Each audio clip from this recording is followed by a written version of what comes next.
together, both Devontae Adams and Garrett Wilson had huge nights. Aaron Rodgers loves the two big targets, and he says if this is going to happen, going to be very tough on the defense to decide who they want to go after. Adams and this kid, Wilson, I won't deny what they can do, but nobody else does jack.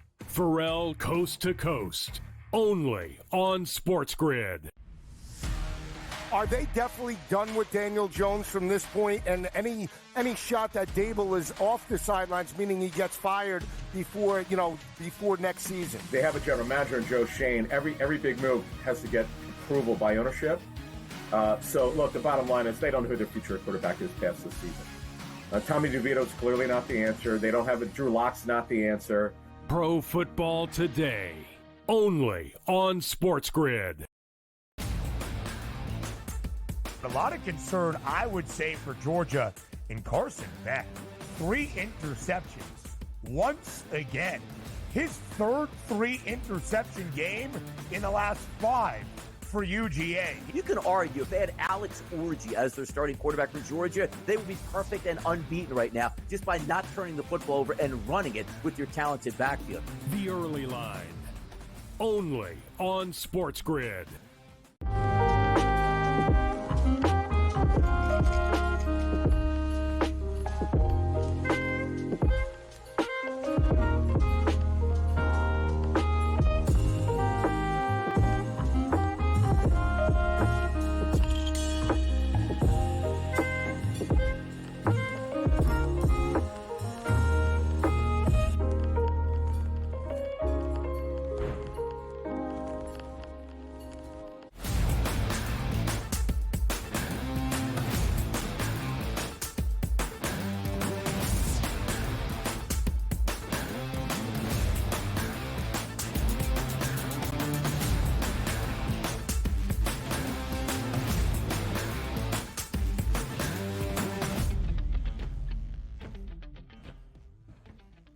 Welcome to hour number 2, live right here on this Monday on the Early Line on SportsGrid. He is Donnie Rightside. I am Ben Stevens. We continue to look back on the Week 10 NFL Sunday slate in all of our reactions. Now that the second half is underway. Don't worry, New York Jets.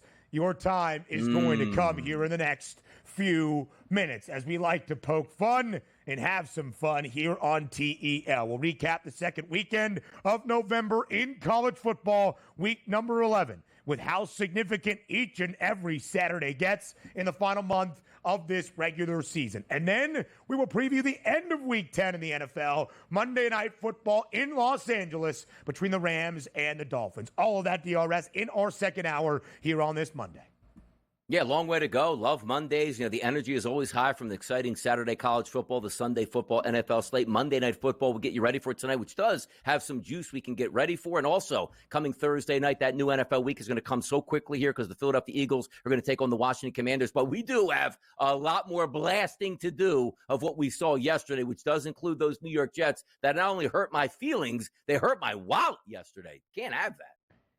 Yes, they certainly did. And now maybe we hurt their feelings because, again, I'm just going to be laughing the entire time. The New York Jets were a slight road favorite yesterday on the road in Glendale, Arizona against the Cardinals. And yet again, we expected Gang Green to win a football game they must have. Donnie, entering yesterday, they were still 3-6. Their season was a long shot to try to resurrect it and get to the postseason. But a great second half on a short week Thursday night game at home against the Texans maybe gave just a little bit of belief that the Jets would figure this thing out.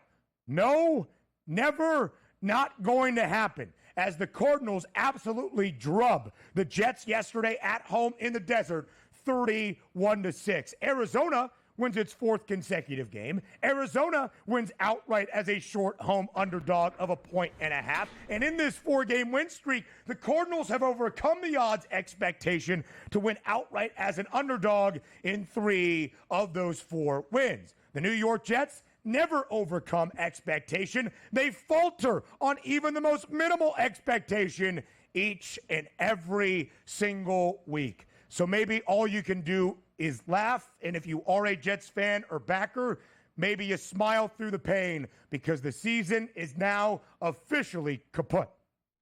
It is officially kaput, and that helps out some other teams, too, like the Cincinnati Bengals, which we'll get to a little bit later. If we're looking at Arizona Cardinals yesterday, how impressive is this? They now sit 6-4 on the season, and Jonathan Gannon's got a good thing going. This is a young team that we weren't sure what they would factor in. Okay, Kyler Murray's going to be back for a full season. He's been really good. James Conner, I have no idea how he escaped Pittsburgh at this point. He's phenomenal in the backfield and also catching passes here. You have a young wide receiver, Marvin Harrison, continues to improve, catches a touchdown pass yesterday. One of the best young tight ends in football in Trey McBride. Now, let's focus. That's enough on the Cardinals with a 31-point victory, which is easy. You tell me yesterday the Cardinals scored 31 points. I'm like, yeah, pencil in the Jets for at least 28-plus points, and they probably won the football game. They were horrendous on offense, and it almost doesn't compute until you think about what's going on. The offensive line that they tried to rebuild is an absolute sieve. It's horrendous. You have two really good tailbacks in here. One explosive, one can get you the short yardage. You have two Pro Bowl caliber wide receivers in Garrett Wilson and also taking a look at Davante Adams coming over. But where's the speed on this offense? Forget about the running back position, which Hall does have some speed.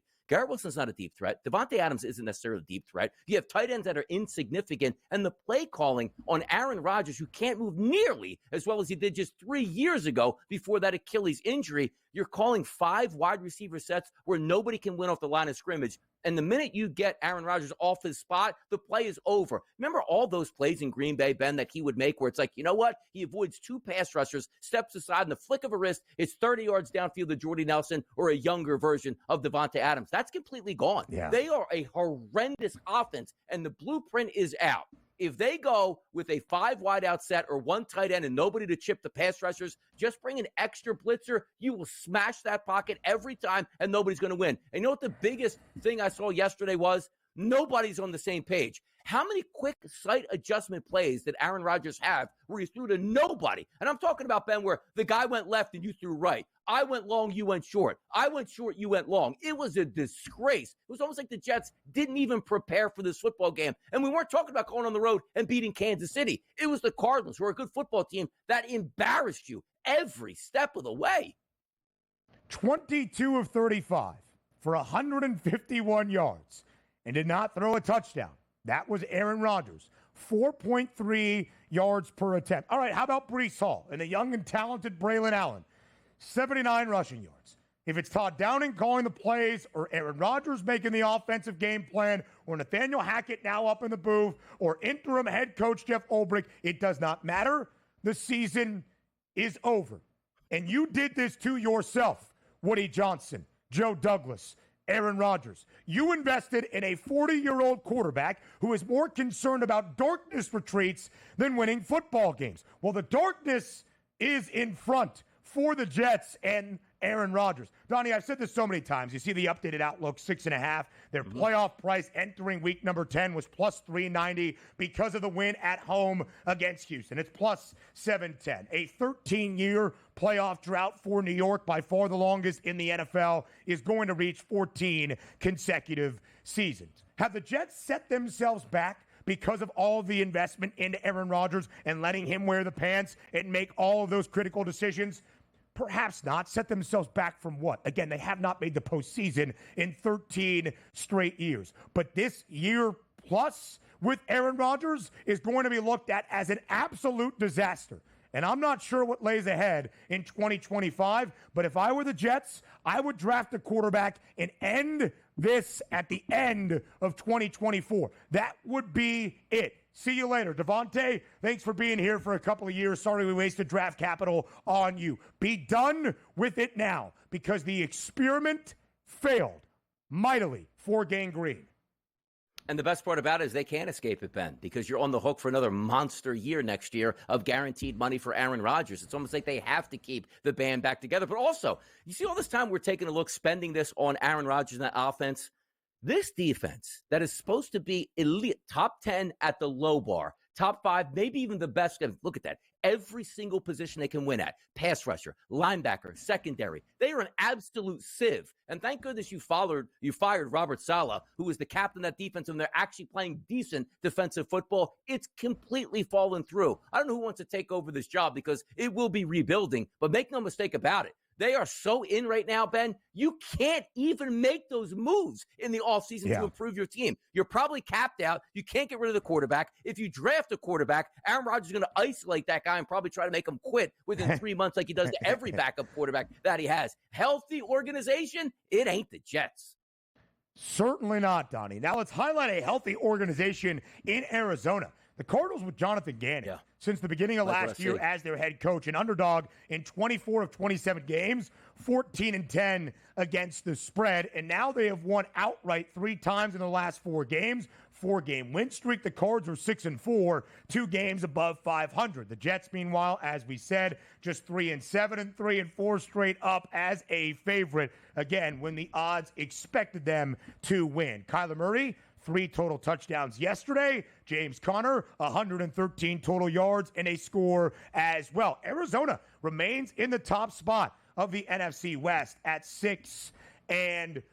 Other Sunday scores. Donnie, you mentioned unhealthy organizations. The Chicago Bears are exactly that. The New England Patriots go into Soldier Field and win 19-3 outright as a 6.5-point underdog. The Bears have now lost 3 in a row, including both of the games after the Hail Mary in Landover. Caleb Williams looks absolutely lost, only 10 games in to his NFL career, 16 of 30 for $120 yesterday. Donnie, we'll talk about this on the other side because we've probably got an hour until we need to make sure we are staying atop of the breaking news, because if Matt Eberflus sees another day in the Windy City, the Bears are done for a long time. We'll talk about it up next.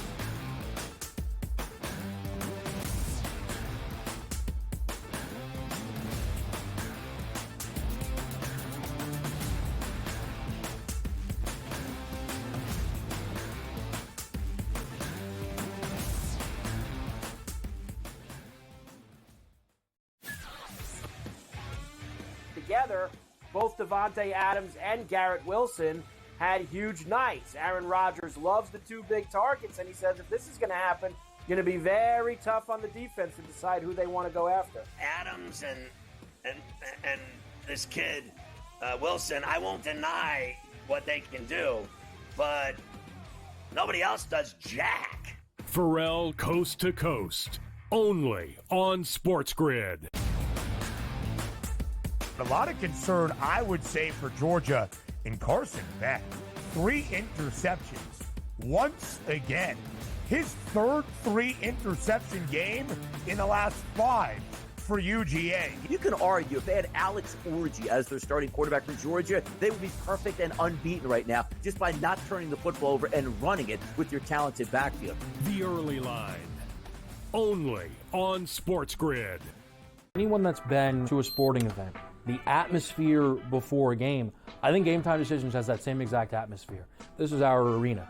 This is what we do. There is going to be an energy to Game Time Decisions that you will feel night in and night out. The excitement you get when you lock your bets in, when you're figuring out what you want to do, we can zone in on the biggest games each night. I want this to be the place that people come to before the games start so they feel as ready as possible to lock in their cards. We are going to hit every single one of those markets that you need to know about. We're going to go through every single thing, and I've got a great team behind me that's going to help me get the job done. There is not going to be a better place, I promise you, than Game Time Decisions to get that new information, react to it, and be able to then bet accordingly. We will have everything at our disposal, and we will use that to our advantage. I'm Kevin Walsh. Tune into Game Time Decisions from 6 to 8 p.m. Eastern on SportsGrid.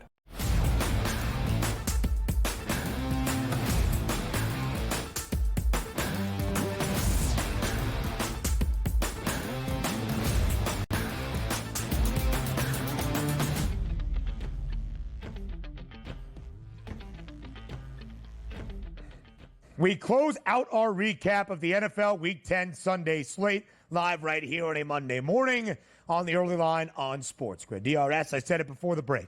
The Patriots go into Soldier Field and beat the Bears outright as a 6.5-point underdog, 19-3. Caleb Williams, 16 of 30 for 120 yards. The Bears, including the Hail Mary in Landover, have now lost 3 straight games, but yesterday was their first home loss in the Windy City. There is no question, Donnie, that this team, this organization, has quit on the head coach, Matt Eberflus, and they need to make a coaching change on this Monday. Will they? The McCaskey family, that's a different story. But that is what should happen at Soldier Field. Yeah, it's not going to happen. Like Grandma Bear, who owns the football team, probably comes in, gives a little, "Oh, Matt, you're such a good little boy out there. Congratulations, the way you coach this football team. I'm never going to fire you at this point." Stop the man this year, Chicago. Like, let's be honest. I used to always have this running joke where if you just let your fan base actually pick your first-round draft pick, they will outdraft the ownership group and the front office in that first round. There is not a single soul, Ben, on this planet that said last year, this was the primo job in all of sports, saying, if I can be the head coach of the Chicago Bears and get a generational talent like Caleb Williams and a team that's actually investing in getting some wide receivers, the upswing is going to be tremendous, but never calling guys like Jim Harbaugh and saying, we're going to bring Eberflus back and Shane Waldron is going to be offensive coordinator. Nobody agreed with that move, and nobody is surprised that it's burning right now for the Chicago Bears. It doesn't surprise me because of how bad that ownership group is. But what do you want, Ben? It's one of the few things in this world where you're in a city that big with only one football team. That town loves football. They will buy the tickets. They will buy the merchandise, and they will believe every single year. And the Bears organization has to do nothing because those fans will always be there. They're not suckers. They just love football, and they have hope. And they're getting no hope in Chicago right now. It's an embarrassment, that team. You feel bad for the Chicago sports fans because the fan bases in the ownership group, they don't really see alike. No. And, of course, because of Papa Bear, George Halas, and Virginia Halas McCaskey. By the way, reportedly, I missed you pinching your own cheek as I was looking down and did not know we would get it. Oh, Donnie, you got such a good show there with that guy named Ben. Like, that's what your grandma would do to you when you go see her on Thanksgiving or Christmas, That was really good, my man. That was very, very good. George McCaskey is the chairperson. He is the son of Virginia. It is a lost organization. They need to make the call now because at a certain point, even if you have a fan base that is this invested, owner ignorance will make your fan base not care. And that is what you are teetering on right now with the Bears in spoiling, in wasting the promising young talent of Caleb Williams, and frankly, a roster around the quarterback spot that should be contending for playoff spots in deep postseason runs. We shall see. Again, if it might happen in the next hour. We learned Dennis Allen was canned around this point last week. We shall see. Elsewhere, DRS, around the NFL. By the way, Ben, real quick, Vikings. quick on that. Yeah, go ahead. Real quick on that topic. Matt Eberflus is actually scheduled to speak today at 10:45, and Waldron on Thursday. So let's see if he makes it to the press conference. He's probably safe. So we'll put the cutoff there, and that's probably Central Time, right? So 2 hours, we'll know. Yeah. Maybe in the money line. That'd be a good time. And then for me on Football Full Circle to dive timing. In. DRS elsewhere around the NFC North. The Vikings win a very ugly game yesterday in Jacksonville, 12-7. Writing on the wall, perhaps, for Doug Peterson as well. The Vikings were a 7.5-point road favorite in Duval. They win only by 5. They didn't score an offensive touchdown. The two quarterbacks, Sam Darnold and Mac Jones, combined for 5 interceptions. The Jaguars compile just 143 total yards. Minnesota wins to get to 7-2. It wasn't great, though, for the Vikings yesterday. No, it wasn't great. But thank goodness you're playing against Mac Jones. How that guy won at Alabama, how that guy actually was drafted high into the NFL, he is horrendous. But you know what? Sam Darnold tried to out-horrendous Mac Jones yesterday by throwing 3 touchdowns. It was one of those games, Ben, you say, if we just didn't pass the football, we probably win and cover this game. But since Sam Darnold looks like he's regressing right in front of our eyes, it's pretty impressive to watch because Aaron Jones, 17 carries, 80 yards. By the way, I think he got injured yesterday, if I'm wrong. I didn't get a chance to watch that game early on. So hopefully he's not. He came back in good. So Joe Frizo updated that good. So he did come back in there. So I didn't want to have it all doom and gloom for the Vikings. Yes, they got the win. No, it wasn't impressive. But how much longer is this charade going on in Jacksonville? Because it looks like Trevor Lawrence isn't coming back. And if it's Mac Jones, I'm not so sure Doug Peterson doesn't resign. Like, look, man, I won a Super Bowl. I got plenty of money. I don't even need the money anymore. Just get me the hell out of here. The Jags are now 2-8. Again, they cover, but really, who cares? John Parker Romo. Again, field goal kicking, a huge story of Sunday. Drills all four field goals for Minnesota. Yeah, John Parker, man. Good stuff. Sam Darnold is regressing in front of our eyes, by the way. 6 touchdowns to 6 INTs in the last 4 games. Minnesota, of course, opened up the year undefeated, a perfect 5-0. 11 touchdowns to 4 interceptions in those first 5 victories. The final 2 games, Donnie, not sure you take much from it. The Chargers do what the Chargers do. They win by double digits against a bad Titans team. Covering is a 7.5-point home favorite, just the second over of the year for LA. They have gone under in 7 of 9 games. But Jim Harbaugh wins, man. He takes over programs and organizations, and there's not necessarily a grace period. LA is now 6-3 straight up. And the Carolina Panthers in overtime in Munich in our final international game of the season. Eddie Pinheiro, 36-yard game-winning field goal in OT because the Giants fought their way back. They were down double digits in the fourth quarter. Tyrone Tracy had a great day in regulation in the extra session, though, on the first offensive play as New York got the ball first. As Donnie said, he was stripped. First 2-game win streak for the Panthers since November and December of 2022. Congratulations, Giants fans. You got the loss that you wanted. Daniel Jones will be gone soon. Hopefully, Brian Dable's fired. And the best part about it is you were done by noon yesterday. You got to go out and enjoy the day. Giants fans, big winners yesterday. Absolutely. Kind of true. The silver linings available. College football recaps next.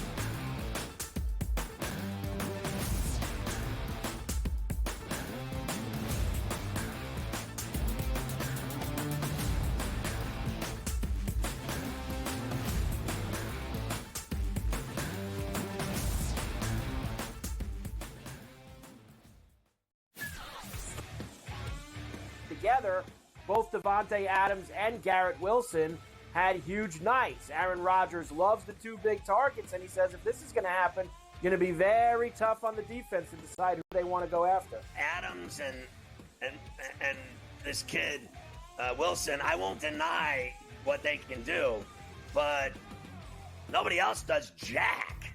Pharrell Coast to Coast, only on SportsGrid. A lot of concern, I would say, for Georgia in Carson Beck. 3 interceptions. Once again.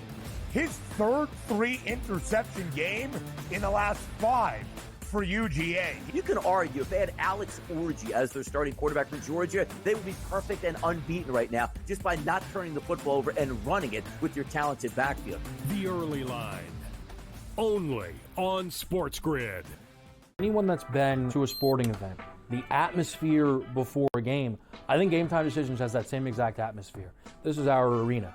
This is what we do. There is going to be an energy to Game Time Decisions that you will feel night in and night out. The excitement you get when you lock your bets in, when you're figuring out what you want to do, we can zone in on the biggest games each night. I want this to be the place that people come to before the games start so they feel as ready as possible to lock in their cards. We are going to hit every single one of those markets that you need to know about. We're going to go through every single thing, and I've got a great team behind me that's going to help me get the job done. There is not going to be a better place, I promise you, than Game Time Decisions to get that new information, react to it, and be able to then bet accordingly. We will have everything at our disposal, and we will use that to our advantage. I'm Kevin Walsh. Tune into Game Time Decisions from 6 to 8 p.m. Eastern on SportsGrid.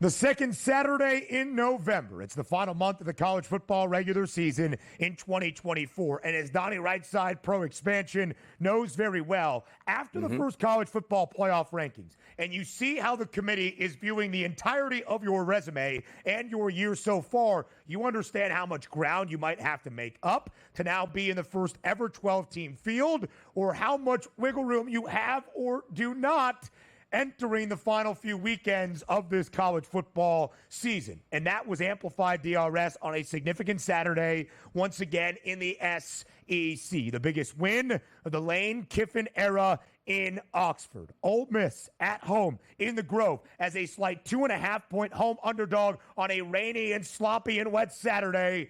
Triumphs over Georgia, 28-10. Ole Miss has been an elite defense all year long. They put that on display in a big way against the Bulldogs, turning Georgia over 3 times. Carson Beck, once again, multiple turnovers, which he has had in all 4 games Georgia has seen this year, is less than a 2-touchdown favorite. And Ole Miss wins a huge one at home to keep their season afloat, already with multiple losses, 28-10 over UGA. Look, weather conditions, that should be right up Georgia's alley here, Ben. No? Like, you take a look at sloppy, rainy here. We're going to play great defense, run the football, and just beat the heck out of your passing game, 28-10. That should have been a Georgia victory, 28-10. But Georgia, no fluke. The better team on that field Saturday was Ole Miss. It wasn't even close. Jackson Dart, 199 in the air, 1 touchdown interception. Very pedestrian, but making plays with his feet when needed. 8 carries for 50 yards. The better defense and the better football team was on Ole Miss's side yesterday. Never would have heard me say that before. And yes, it was a slight upset overall. But I would have thought Georgia could have walked into Ole Miss and said, you know what? We're the better team, the better defense, and the better pedigree. Not the case. Congrats, Ole Miss. Big win for Lane Kiffin, which is something you don't say all that much.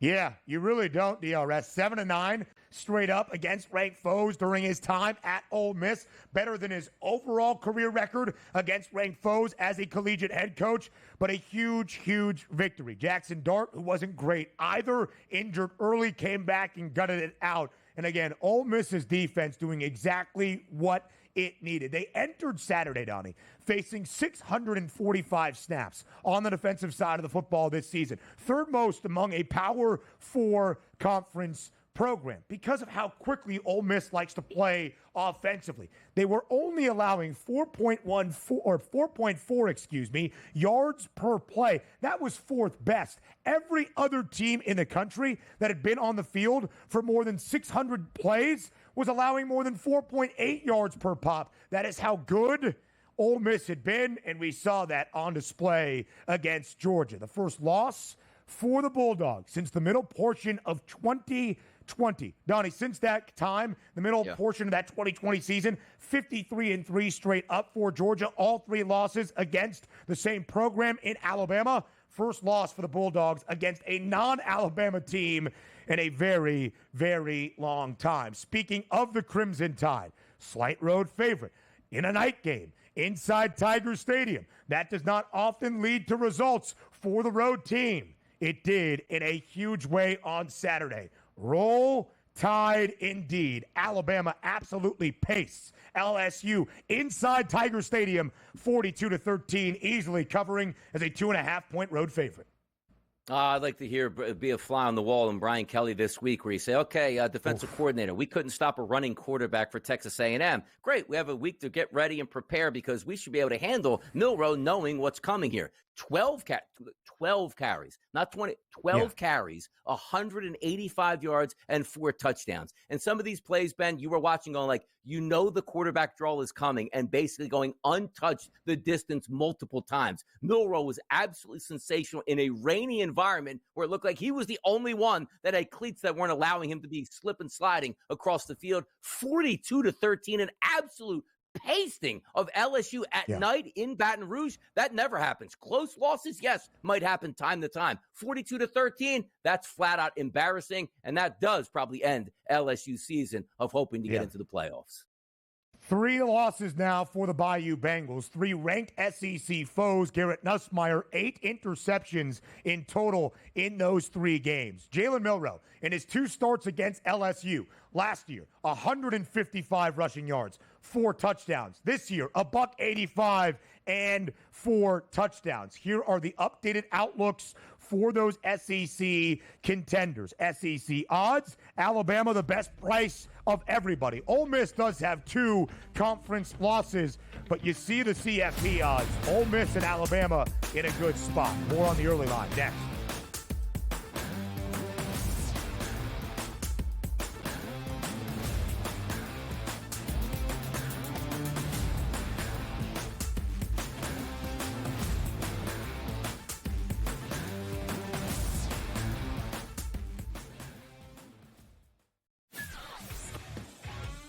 Together, both Davante Adams and Garrett Wilson had huge nights. Aaron Rodgers loves the 2 big targets, and he says if this is going to happen, going to be very tough on the defense to decide who they want to go after. Adams and this kid Wilson, I won't deny what they can do, but nobody else does jack. Pharrell Coast to Coast, only on SportsGrid. A lot of concern, I would say, for Georgia in Carson Beck. 3 interceptions once again. His 3rd 3-interception game in the last 5 for UGA. You can argue if they had Alex Orji as their starting quarterback for Georgia, they would be perfect and unbeaten right now just by not turning the football over and running it with your talented backfield. The early line, only on SportsGrid. Anyone that's been to a sporting event, the atmosphere before a game, I think Game Time Decisions has that same exact atmosphere. This is our arena. This is what we do. There is going to be an energy to Game Time Decisions that you will feel night in and night out. The excitement you get when you lock your bets in, when you're figuring out what you want to do, we can zone in on the biggest games each night. I want this to be the place that people come to before the games start so they feel as ready as possible to lock in their cards. We are going to hit every single one of those markets that you need to know about. We're going to go through every single thing, and I've got a great team behind me that's going to help me get the job done. There is not going to be a better place, I promise you, than Game Time Decisions to get that new information, react to it, and be able to then bet accordingly. We will have everything at our disposal, and we will use that to our advantage. I'm Kevin Walsh. Tune into Game Time Decisions from 6 to 8 p.m. Eastern on SportsGrid.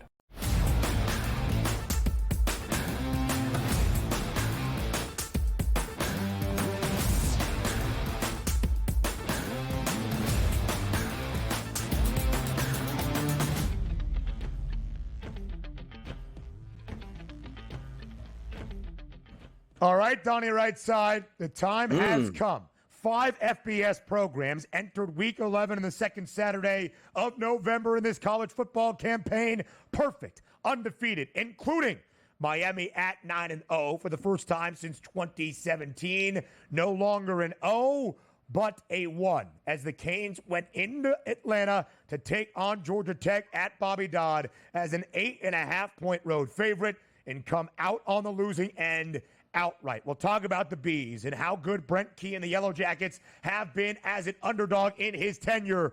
But Georgia Tech wins outright, 28-23. Miami has been playing with fire the last month in ACC competition. In fact, the last month and a half, trailing in second halves, trying to pull off their 4th double-digit second half comeback of the season against Georgia Tech, unable to come all the way back. How are you feeling about your Hurricanes that the Cardiac Canes kind of came and went on Saturday? Yeah, it wasn't a good effort there, but still everything is still in front of them here in a down ACC. They probably should still be able to get to the ACC championship game and win that and head into the playoff. Then you'll see what you have at that point, maybe just trying to enjoy some football. Would have been nice to see them go unbeaten, but you're right. You play with fire too many times, and the issue has never been the offense. Cam Ward has been absolutely sensational. You can argue that Miami might be a 500 football team if Cam Ward doesn't step and just get average quarterback play. He's been nothing short of sensational. The question has always been the defense, and this is a tough loss because Haynes King doesn't play in this game. Miami probably wins this one. but he did play. But also, it's not as if Haynes King is a Heisman Trophy-winning throwing quarterback that goes, hey, he averages 450 yards a game. You just can't stop him. Sometimes I just don't understand the game flow of a team where they're running the football. Why do you have safeties 13, 15 yards back? Why are cornerbacks playing 10 yards off the wide receiver? It should be 8 men in the box close to the line of scrimmage saying, if you're going to beat us in the air, do it. We don't think you can do that. 48 carries for 271 yards and 2 touchdowns. And the crime of this was, when you watch, it was like when Haynes King was in, they're not passing the ball. When Philo comes in, they're passing the ball. It's like the easiest structure to have, but they played the same game plan for both of the quarterbacks, which was idiotic. Oh, 3rd and 18. Oh, look, maybe they're going to run. No, they're not running the football. Philo's in the game. They just couldn't defend, and eventually it caught up to him. And Donnie, that was why, although I love what Brent Key has done in Atlanta, and I know the stats of how great the Bees are as an underdog, as we saw displayed in the Dublin debut against Florida State, they hadn't covered in 3 consecutive games as a dog because of the injury uncertainty around Haynes King. And I thought even if Haynes plays, and he did, he would be limited because it was a shoulder injury, and they would have to run it with Jamal Haynes, who got injured early in the opening quarter after a blast to start on the ground for Georgia Tech. And then that's where Miami struggled because they entered the game, DRS, as one of the best rushing defenses and one of the elite fronts in college football, allowing just 95 yards per game, as you alluded to, 271 yards on the ground. Cam Ward was good, 348 and 3 touchdowns, but a strip sack at the end as some of that Miami comeback magic did wear off. First loss for the Canes. And just quickly on Brent Key, back as the head coach at his alma mater, took over as the interim head man midway through 2022. In the 31 total games he has coached at Georgia Tech, they have been an underdog 20 occasions. They are 14-6 against the spread as a dog. Outright victories 11 times. The most outright wins as an underdog of any FBS program since the start of the 2022 season. Now, Miami is going to be okay. It is a tough loss late in the year, but they are still in pole position in the ACC. The thing that took the biggest hit, perhaps, DRS, was Cam Ward's Heisman price. He entered the weekend a co-favorite alongside Colorado's Travis Hunter. Now Hunter, a short solo favorite at plus 120. Yeah, the interesting part about that is Cam Ward doesn't play defense. Like, you lose your ranking because you threw for basically 350 and 3 touchdowns trying to come back in a victory that you didn't get. I can't fault it. It's just the way it plays out because those extracurriculars that we take a look at is you get the benefit of the doubt when you continue to lead these comebacks and get those extra points. And Travis Hunter has been sensational this year nonetheless. They get a big victory on the road. He scores a touchdown, was impressive all the way through. I don't have any issue with that. It's just a shame because he doesn't play defense. Like, if Miami wins that game 23-20, he's the leader in the clubhouse now to win it all. But the fact that the defense couldn't stop anybody, he gets penalized. But you can't get upset. That's just the way it always goes. Yeah, I would agree, DRS, with what you are saying there. Cam Ward has been great, and Miami is still more than likely going to play in the ACC championship game. And maybe this was the game that Mario Cristobal can look at his program and say, hey, all that energy that you guys would display to be the cardiac Canes and those second half comebacks, let's do it from the very start, because they seemed unprepared on Saturday in Atlanta. You know what head coach does never struggles with getting his team prepared? That's Curt Cignetti in the Indiana Hoosiers. For the first time in 137 seasons of the football program's history in Bloomington, the Indiana Hoosiers have won 10 games in a year, and they have done so in only 10 games.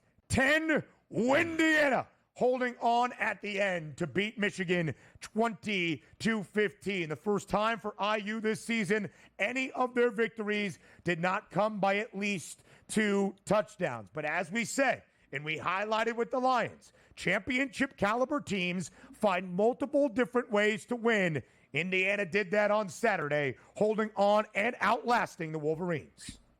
I can't wait. I think was it Michigan that we used to joke with? Was it last year, the year before? They haven't played anybody since November. This is the greatest schedule in the history of football. That, hey, Indiana, you actually open your season this weekend against Ohio State. Like, I don't know what we were watching, but if you could compare it to getting your team ready to play your opponent, it's like playing a bunch of corpses. You ever watch Michael Jackson's Thriller video where they're dancing in the background as all like zombies? That's who you played this year for Indiana. Credit them for winning those games, but just doing a little bit of like research on this.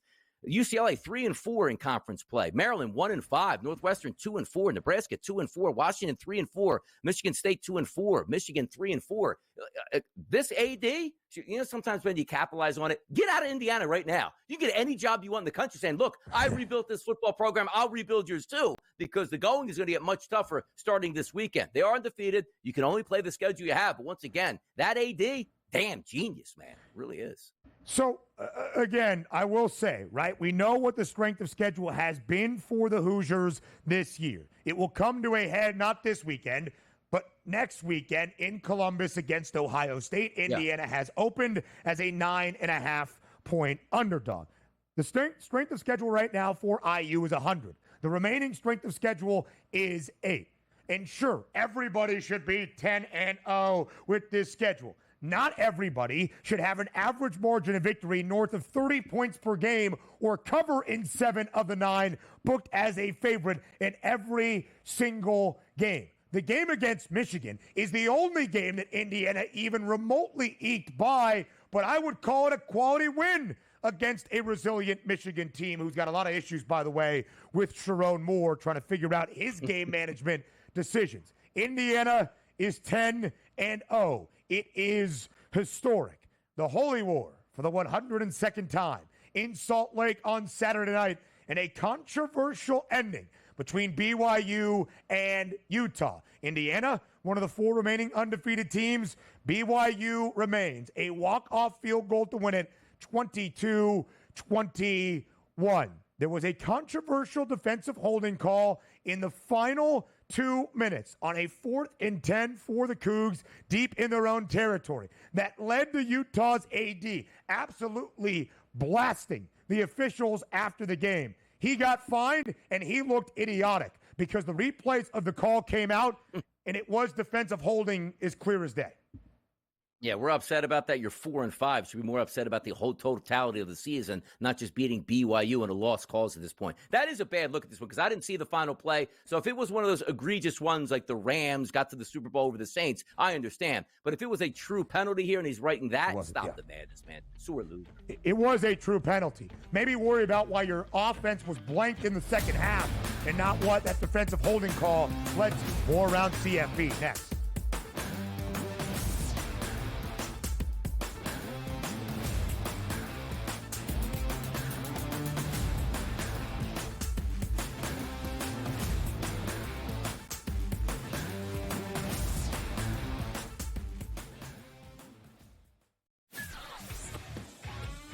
Together, both Davante Adams and Garrett Wilson had huge nights. Aaron Rodgers loves the 2 big targets, and he says if this is going to happen, it's going to be very tough on the defense to decide who they want to go after. Adams and this kid, Wilson, I won't deny what they can do, but nobody else does jack. Pharrell Coast to Coast, only on SportsGrid. A lot of concern, I would say, for Georgia in Carson Beck. 3 interceptions once again.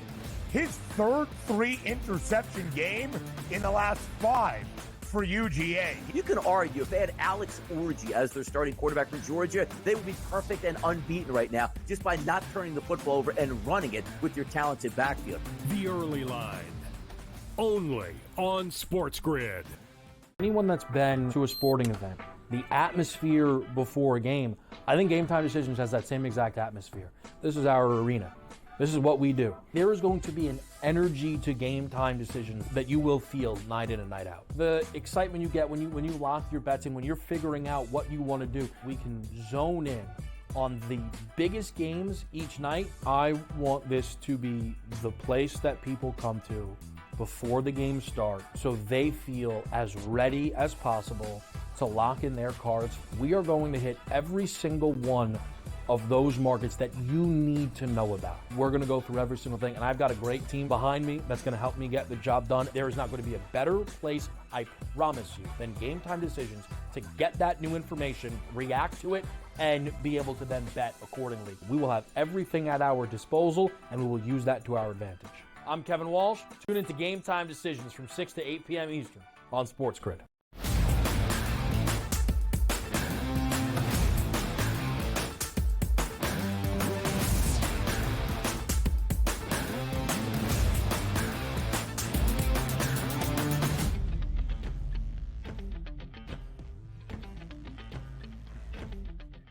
Let's round out the rest of our Saturday slate in week number 11, the second Saturday in November of this college football season. Donnie, it was difficult for Florida on Saturday early when DJ Lagway was ruled out, and the Yale transfer Aiden Warner was the guy to get it going offensively against Texas. The Longhorns took advantage and make a statement in Austin at home. A game Texas and, frankly, Quinn Ewers needed. They blow out the Gators 49-17, covering as a 21.5-point home favorite. Penn State expected to win a football game.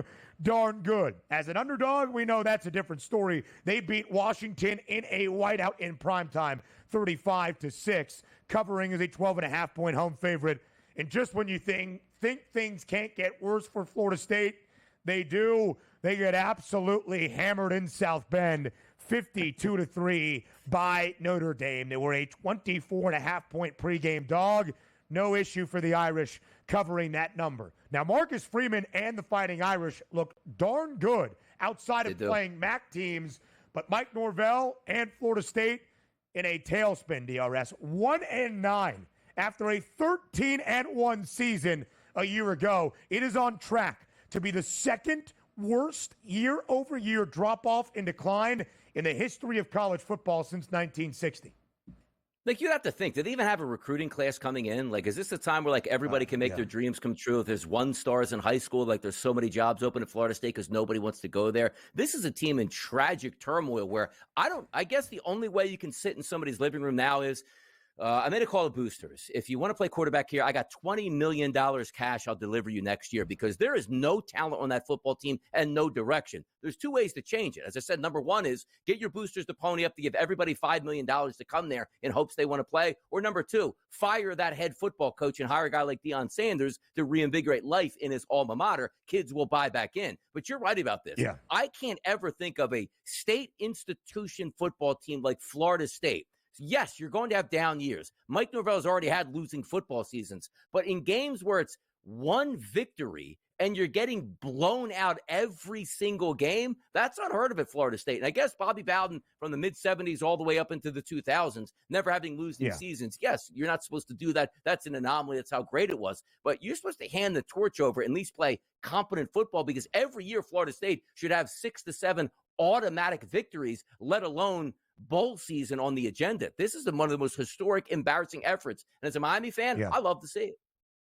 So they had not, that being Florida State, lost more than 7 games in a regular season since 1975, the year before Bobby Bowden took over that program in Tallahassee. A lot of changes yesterday to the coaching staff under Norvell, including the firing of his offensive coordinator, Alex Atkins.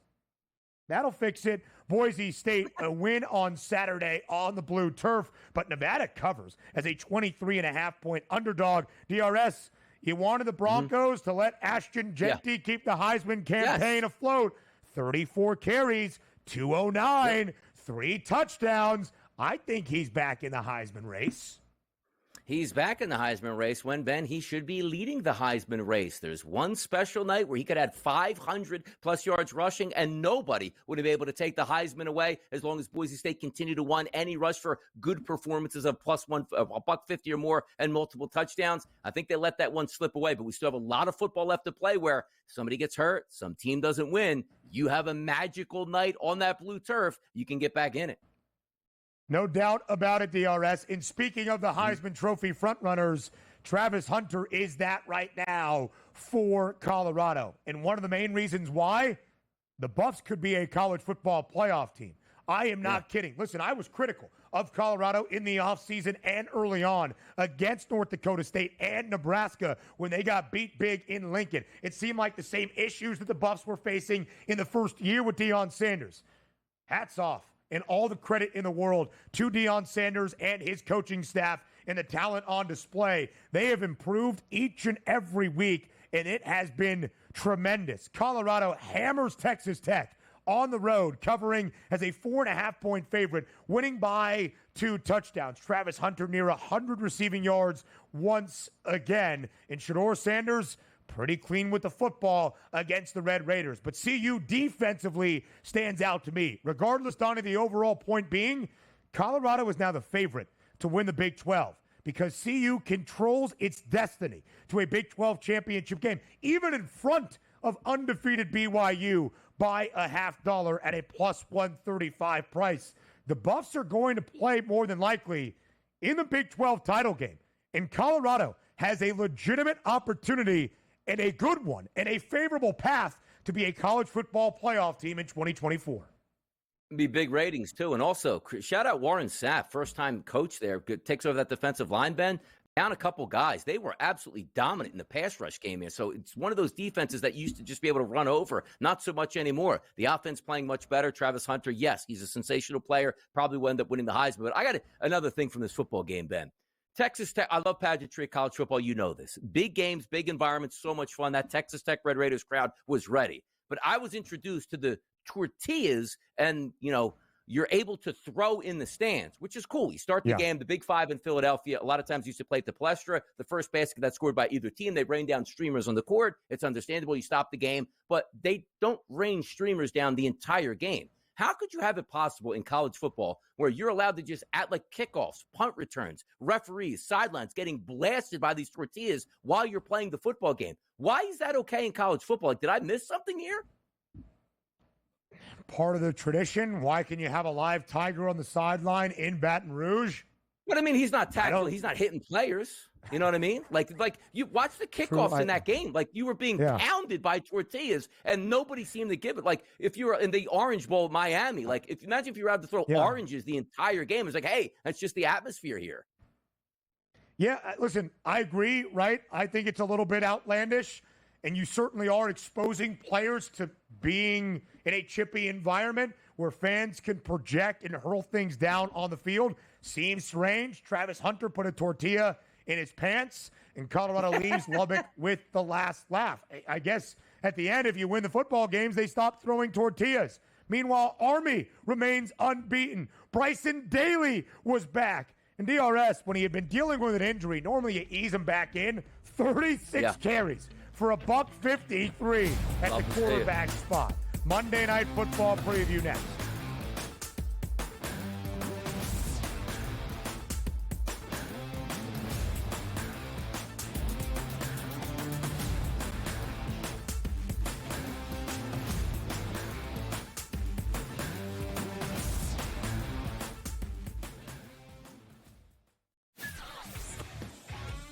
Together, both Davante Adams and Garrett Wilson had huge nights. Aaron Rodgers loves the 2 big targets, and he says if this is going to happen, going to be very tough on the defense to decide who they want to go after. Adams and this kid Wilson, I won't deny what they can do, but nobody else does jack. Pharrell Coast to Coast, only on SportsGrid. A lot of concern, I would say, for Georgia in Carson Beck. 3 interceptions once again. His third 3-interception game in the last 5 for UGA. You can argue if they had Alex Orji as their starting quarterback for Georgia, they would be perfect and unbeaten right now just by not turning the football over and running it with your talented backfield. The Early Line, only on SportsGrid. Anyone that's been to a sporting event, the atmosphere before a game, I think Game Time Decisions has that same exact atmosphere. This is our arena. This is what we do. There is going to be an energy to Game Time Decisions that you will feel night in and night out. The excitement you get when you lock your bets in, when you're figuring out what you want to do, we can zone in on the biggest games each night, I want this to be the place that people come to before the games start so they feel as ready as possible to lock in their cards. We are going to hit every single one of those markets that you need to know about. We're going to go through every single thing, and I've got a great team behind me that's going to help me get the job done. There is not going to be a better place, I promise you, than Game Time Decisions to get that new information, react to it, and be able to then bet accordingly. We will have everything at our disposal, and we will use that to our advantage.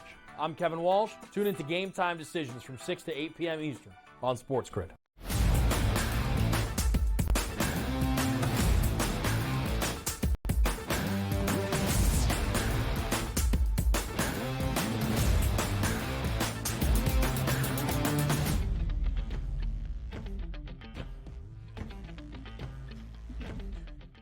One final game of the NFL Week 10 slate here to kick off the second half of this season on a Monday night inside SoFi Stadium out in Los Angeles. It's the Rams playing host to the Miami Dolphins. 2.5-point spread now in favor of LA. It was closer to a point and a hook earlier this week. Over under at 48.5, expecting two offenses to fill it up on this Monday night. DRS, you see the numbers there. Where do you start your handicap for the Monday night finale of week number 10?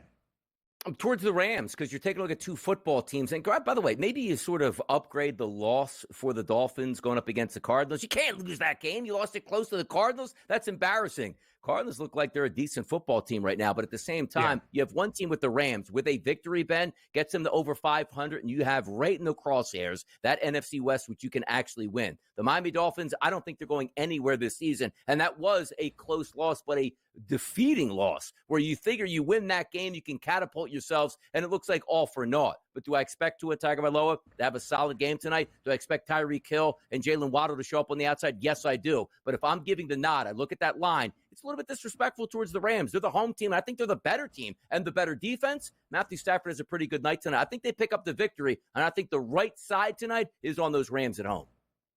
Yeah, DRS, I would have to agree. The Rams' defense getting healthier and improving. The offensive line has been shored up. And we didn't see a lot of Puka Nacua last week against Seattle because he was ejected for a phantom punch early in the opening half. And then it was all Cooper Kupp. You would think with both guys fully healthy, like we saw a little bit on that short week Thursday night game against Minnesota, that LA could be very potent against the Dolphins defense that has been lackluster this year. They did allow 30 points last week to Buffalo. And Donnie, that's really kind of where you start for Miami.